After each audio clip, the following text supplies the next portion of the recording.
Hello বন্ধুরা, আসসালামু আলাইকুম। আশা করি সকলেই আল্লাহ তাআলা অশেষ রহমতে ভালো আছেন। প্রিয় ভাই বন্ধুরা, দেশ ও বিদেশ থেকে যারা আমাদের এই চ্যানেলের ভিডিও নিয়মিত দেখেন তাদেরকে জানাই আন্তরিক শুভেচ্ছা ও প্রীতি ভালোবাসা। তো আমাদের এই চ্যানেলের পক্ষ থেকে বরাবরের মতো একটি সবজি ও আর একাধারে এটিকে শাক বলা হয়, ডাঁটা শাক। আর ডাঁটা সবজি হিসেবে রান্না করে খাওয়া হয়। তো পাতাও খাওয়া যায় শাক হিসেবে, পাতা শুধু শাক হিসেবে না, ভর্তা করে খাওয়া যায়। তো বন্ধুরা, আপনারা আপনাদের জমিতেও ডাঁটা শাক রোপণ করে নিন। ডাঁটা শাক রোপণ করে নিলে বন্ধুরা ডাঁটা নিয়মিত শাক ও রান্না করে খেতে পারবেন।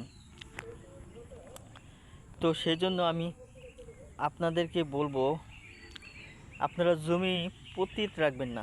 জমি পতিত রেখে বন্ধুরা কোনো লাভ নেই। সেজন্য আপনাদেরকে পরামর্শ দেব, আপনারা জমিতে ডাঁটা শাক চাষ করে নিন। তো বাজারে কিন্তু ডাঁটা দাম এক এক সময় এক এক যায়, কত সময় দাম বেশি থাকে, কত সময় দাম কম থাকে। তো আর ডাঁটা আমাদের রান্নার কাজে আসে। তো বন্ধুরা, আর ডাঁটা শাক যদি আপনারা চাষ করতে চান তাহলে কি করবেন, ভালোভাবে জমি পরিচর্যা করে ঘাস বাছাই করে তারপর চাষ করে নেবেন। ধন্যবাদ আপনাদেরকে।